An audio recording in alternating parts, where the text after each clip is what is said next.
carbs or fats, which actually fuels muscle growth better. Today, we're breaking down the science to settle this debate once and for all. Carbs fuel your workouts by filling muscle glycogen stores. This means better training intensity, bigger pumps, and more muscle-building stimulus. Carbs also spare protein, letting it focus purely on muscle repair and growth. Think rice, oats, and potatoes as your performance fuel. But fats play a crucial role too, especially for hormone production. Healthy fats support testosterone production and optimize recovery between sessions. Avocado, olive oil, nuts, and whole eggs should be staples in your diet. They also support joint health and keep you feeling satisfied longer.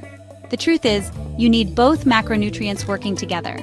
Use carbs around training for performance and maintain steady fat intake for hormones. Your exact ratio depends on your training phase and individual response. Which team are you on, Team Carbs or Team Fats? Let me know in the comments below, and don't forget to subscribe for more evidence-based nutrition tips.